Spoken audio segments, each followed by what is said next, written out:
చేయాల్సినప్పుడు చేశా, ఇప్పుడేం చేయనవసరం లేదు.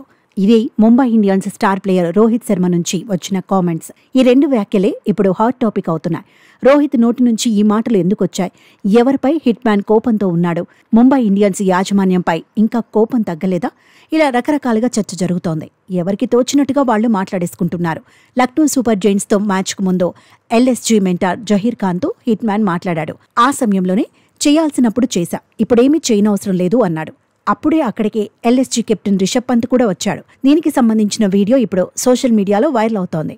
జహీర్తో మాట్లాడుతున్నప్పుడు రోహిత్ శర్మ కాస్త సీరియస్గానే కనిపించాడు. హిట్ మ్యాన్ ఖచ్చితంగా ముంబై ఇండియన్స్ మేనేజ్మెంట్ను దృష్టిలో పెట్టుకునే ఈ కామెంట్స్ చేశాడని అభిమానులు ఫిక్స్ అవుతున్నారు. నిజానికి తొలి 2 సీజన్లు మినహాయిస్తే ముంబై ఇండియన్స్తోనే హిట్ మ్యాన్ ట్రావెల్ అవుతున్నాడు. ఆటగాడిగా కెప్టెన్గా ఎన్నో అద్భుతాలు చేశాడు. ముంబై అంటే రోహిత్, రోహిత్ అంటే ముంబై అనుకునేలా ఫలితాలు సాధించాడు. తనవైన వ్యూహాలు, అగ్రెసివ్ ఆట తీరుతో ప్రత్యేకంగా నిలిచాడు. ముంబై ఇండియన్స్ను ఏకంగా 5 సార్లు ఛాంపియన్గా నిలబెట్టాడు. ఐపీఎల్లో కెప్టెన్గా అద్భుతాలు చేసినప్పటికీ గత సీజన్కు ముందు రోహిత్ కెప్టెన్సీ పోయింది. గుజరాత్ టైటాన్స్ నుంచి పాండ్యాను తీసుకొచ్చి మరీ పగ్గాలు అప్పగించింది ముంబై యాజమాన్యం. దీంతో రోహిత్ అభిమానులు హట్ అయ్యారు. ఛాంపియన్ కెప్టెన్ను అవమానించినట్టుగా ఫీల్ అయ్యారు. ముంబై ఇండియన్స్ను వదిలేయాలని గత సీజన్లో నిరసనలు తెలిపారు. ముంబై ఇండియన్స్ మ్యాచ్లు ఎక్కడ జరిగినా రోహిత్కు సపోర్టుగా నినాదాలు చేశారు. అదే టైంలో కెప్టెన్ హార్దిక్ పాండ్యాను ట్రోల్ చేశారు. గత సీజన్ నుంచి కేవలం బ్యాటర్గానే రోహిత్ ఆడుతున్నాడు. ప్రస్తుత సీజన్లో తొలి 3 మ్యాచ్ల్లో 2 సార్లు ఇంపాక్ట్ ప్లేయర్గానే బరిలో దిగాడు. 3 మ్యాచ్ల్లోనూ హిట్ మ్యాన్ తన మార్కు చూపించలేదు.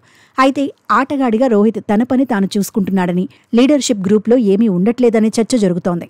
ఇంపాక్ట్ ప్లేయర్గా బరిలో దిగడం వల్ల పాండ్యాకు సలహాలు, సూచనలు ఇచ్చే అవకాశం కూడా లేకుండా పోయింది. దీంతో రోహిత్ను తప్పించే సాహసం చేయలేక కొంచెంగా అతడి పాత్రను తగ్గించే ప్రయత్నాలు జరుగుతున్నాయనే వాదన ఉంది. ఇదే టైంలో తాను చాలా చేశానని, ఇంకేమీ చెయ్యనక్కర్లేదన్నట్టుగా రోహిత్ కామెంట్స్ బయటకు వచ్చాయి. ఎవరిని ఉద్దేశించి కామెంట్స్ చేశాడో కానీ ముంబైనే హిట్ మ్యాన్ అన్నట్టుగా ప్రచారం జరుగుతోంది. దీంతో ముంబై ఇండియన్స్పై రోహిత్కు కోపం తగ్గలేదని ఫ్యాన్స్ చర్చించుకుంటున్నారు. అయినా 5 సార్లు ఛాంపియన్గా నిలబెట్టిన కెప్టెన్ అంతకంటే ఇంకేం చేయాలని అంటున్నారు. రోహిత్ వల్లే ఆ జట్టుకు బ్రాండ్ ఇమేజ్ పెరిగిందని చెబుతున్నారు. హిట్ మ్యాన్ లేకపోతే ముంబై ఇండియన్స్ను అనుసరించే వారి సంఖ్య కూడా తగ్గుతుందంటున్నారు.